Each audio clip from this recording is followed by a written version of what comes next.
जय श्रीराम. गेले 97 दिवस आपण श्री ब्रह्मचैतन्य गोंदवलेकर महाराज यांच्या प्रवचनांच्या पुस्तकाचं वाचन करतोय आणि आजचा 98 दिवस. जर तुम्ही पहिल्यांदाच या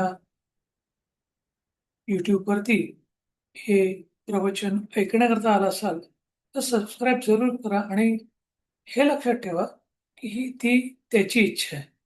कोणी असंच डायरेक्ट कोणत्या प्रकारचे वाचन किंवा एखाद्या ठिकाणी असणारं श्रवण करणं आपल्या स्वतःच्या इच्छेने होऊ शकत नाही.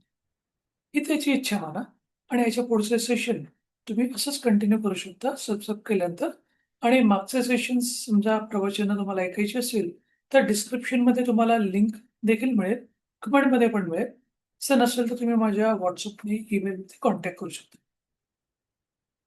ब्रह्मचैतन्य गोंदवलेकर महाराज हे गोंदवले, सातारा, महाराष्ट्रातील तो संत ज्यांनी श्रीरामाच्या नामाचा जप आयुष्यभर केला आणि श्रीरामाच्या नामाची महती सगळ्यांना साध्या सोप्या भाषेत सांगितली. नाम कोणी घ्यावं, कधी घ्यावं, कुठे घ्यावं, कसं घ्यावं, का घ्यावं आणि त्याचे काय फायदे आहेत, हे त्यांनी आपल्या या 365 दिवसांच्या प्रवचन रूप पुस्तकात सोप्या भाषेत सांगितलेलं आहे.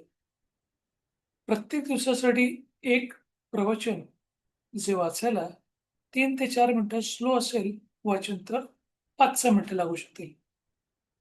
आणि वाचायचा कंटाळाच असेल, तर डेफिनेटली अशा प्रकारच्या प्रवचनांचं जे वाचन झालेलं आहे, त्याचं तुम्ही रेकॉर्डिंग देखील श्रवण करू शकता. तर आजचा हा 98वा दिवस त्याचं आपण वाचन करतोय आणि त्याचा सब्जेक्ट आहे, आपण आपला खरा स्वार्थ साधतच नाही. पुष्कळ वाचले, ऐकले, पण कृती जर उतरले नाही, तर त्याचा काय उपयोग? कृतीशिवाय समाधान नाही. श्रवण कोणी केले? तर ज्यांनी त्याप्रमाणे कृती केली त्यांनी. संतांच्या सांगण्याचा आपण विचारच केला नाही, त्याचे मननच जर केले नाही, तर पुष्कळ सांगितले तरी त्याचा काय उपयोग? म्हणजे आपण खूप जण, इन्क्लुडिंग मी, खूप गोष्टी आपण ऐकतो, वाचतो, डिस्कस करतो. पण त्याचं मनन न करता म्हणजे याच्यातून आपण काय शिकलेलो आहे आणि त्याच्यामध्ये जर आपण ॲक्शन घेतच नाहीये, तर त्या कोणत्याही प्रकारच्या वाचनाचा काही उपयोग नाही. हेच महाराज सांगतात आहे. म्हणजे ॲक्शन इज मोस्ट इम्पोर्टंट. देह हा अनित्य आहे, असे सर्व संतांनी एकमुखाने सांगितले. तरी सुद्धा आम्हाला देहाचे प्रेम सुटत नाही. याला काय म्हणावे? आता हे सगळ्यांनाच आहे. देहाबद्दल अट्रॅक्शन किंवा संसाराबद्दल अट्रॅक्शन या सगळ्यांच्याच गोष्टी आहेत. पण ते जर नश्वरच आहे किंवा हे सगळं अनित्य आहे किंवा खोटं आहे, तरी देखील आपण त्याच्यावरती प्रेम करतोच करतो.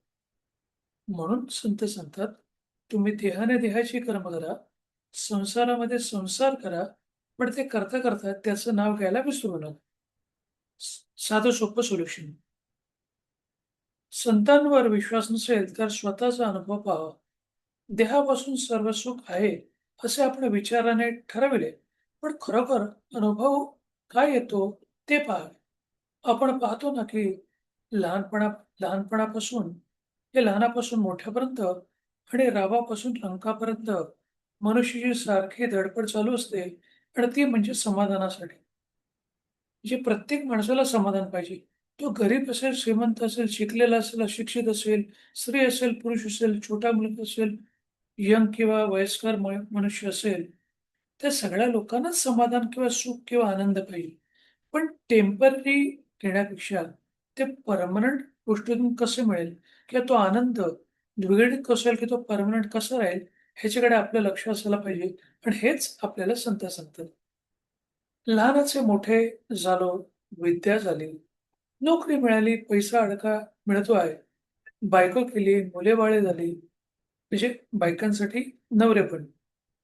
मुले-बाळे झाली, ज्या गोष्टीत समाधान मिळेल ते मिळेल असे वाटले, त्याकरता प्रयत्न करा. परंतु मग तरी समाधानाचा लाभ झाला का?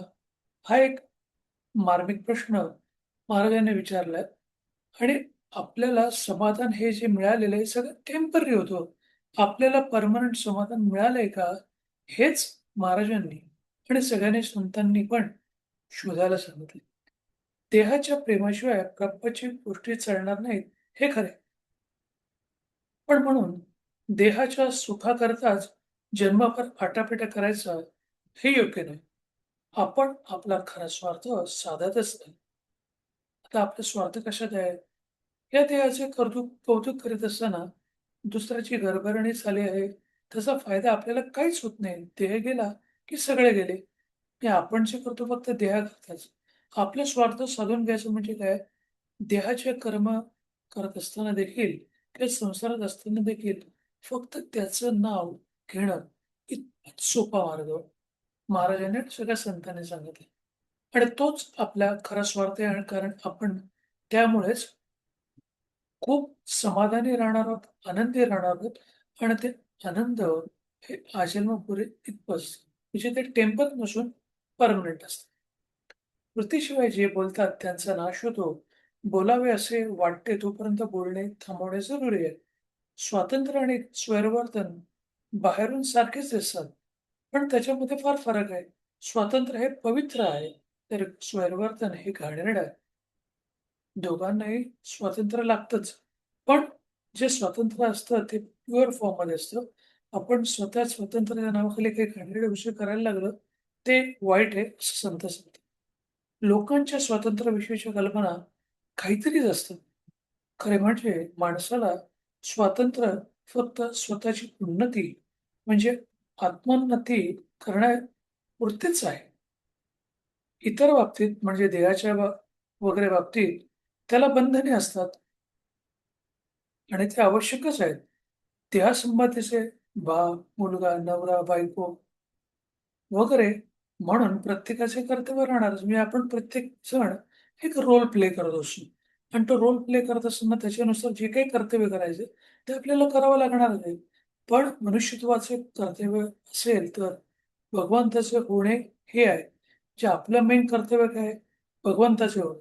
भगवंत म्हणजे नाम, नाम म्हणजेच भगवंत. ऑफिसला जाणाऱ्यांनी आपले कर्तव्य नीट बजावावे. घरातल्या मंडळीने आपले काम मन लावून करावे आणि हे सर्व करून राहिलेला वेळ भगवंताच्या नामात घालवावा. आपण एकदा व्यापार केला तर त्यामध्ये निव्वळ उत्पन्न हाच आपला खरा नफा असतो.